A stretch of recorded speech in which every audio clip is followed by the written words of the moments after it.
Hello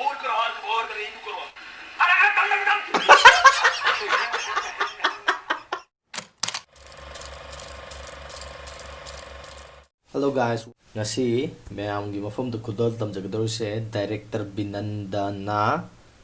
Gabbar Singh gi acting toba mai se day 25 ta thagat pane ngarang 26 20 ngasi 20 ngasi numini ni su ne do 41k views lay aduga moi gi channel maming jina Youngstar Talent Club ai channel sigi link aduga video sigi link makha description da hapcharamge adro changa ying bi original video je ado video je yam nungai do male hantak khata khatang dang dang na ti phawri ni na ado kamai to ge habito me apuning nesi mai sindur jini kai je yaba ka basi yaba ha ni phawri yaba ulle ko yaba ya beje kar ba ni ba ni na haja ko ai ba oh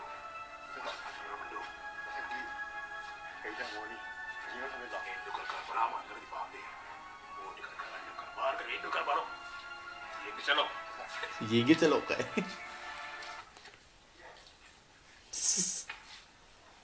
si boy di kan ada jalan kan ada bandu kan pakai kan mendo ya na oh di kan bar kan pani puri dah lar kan ladies mandira wa karba nabi sai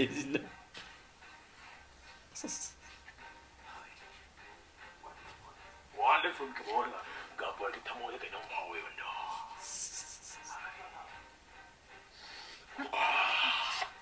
mende kan kabwa da lu sudah pakai aku sana manda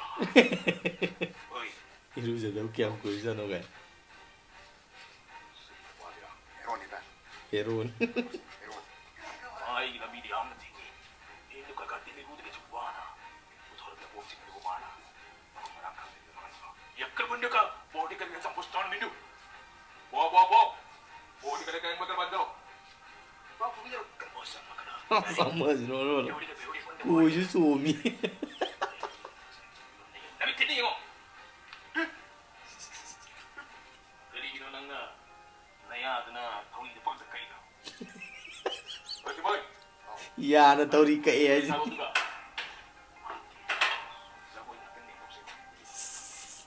jagoi san de man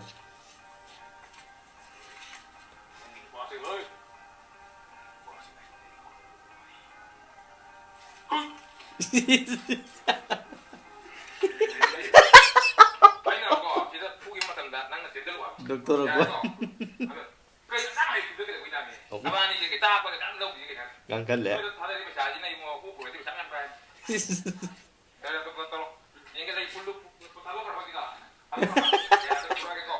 pura guys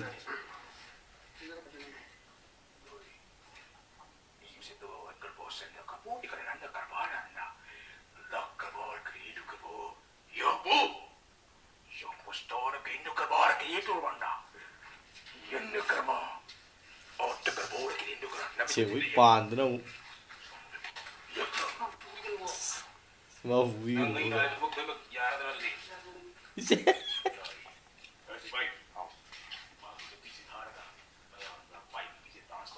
nakkan da video number je ure mathang da de si je u dum Indukar bar kare indukar Gabbar Singh the board kare indukar bule kise khalo bando oi nangi kali kaya ni bole aw ka so sing kita ai bule khalo ma dinang matang ai na haki ani bi tigir dik dik dik yo asap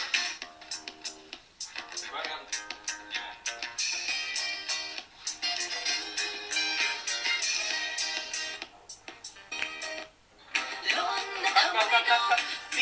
Pero nang ma da to lai da ba kan da ai ai ko le ai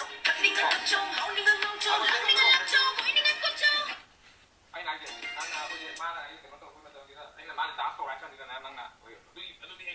ta mo no ko na yi ne nai mi chi nai ko le ai o ha ai ko oi na sat mi chi nai ai o no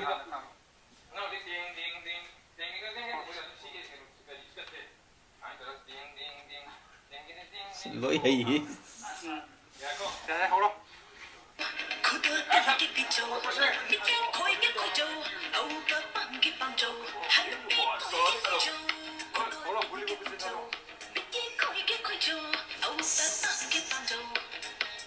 ꯎꯕ ꯇꯥꯔꯦꯅꯦ ꯇꯧꯔꯤꯁꯦ ꯑꯇꯤꯀꯜ ꯑꯃꯅ ꯀꯅꯥꯅ ꯂꯣꯟꯅ ꯊꯃꯣꯏꯗꯣ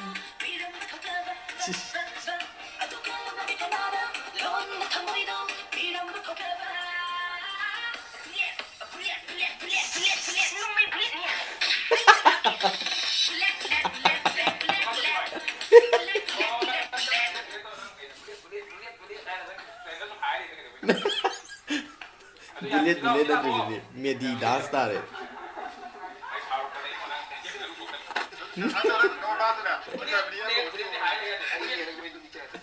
ꯃꯦꯗꯤ ꯗꯥꯟꯁꯅꯦ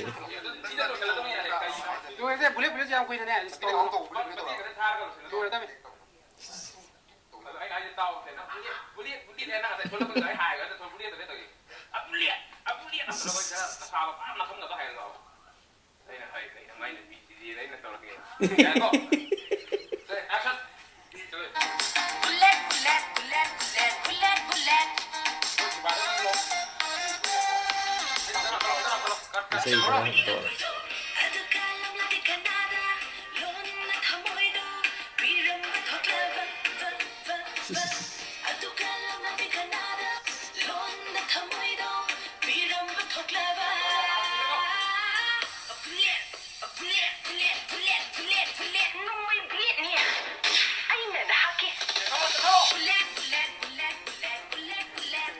khitang wale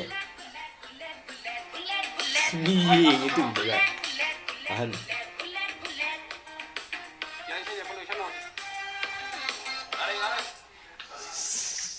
sam kiengiduna amuk facing expression se khitang wale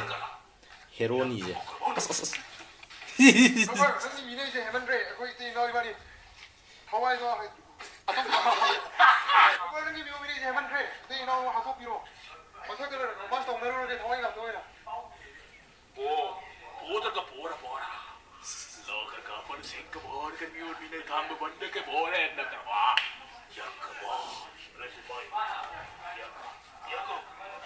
kari hai no kanga maro maji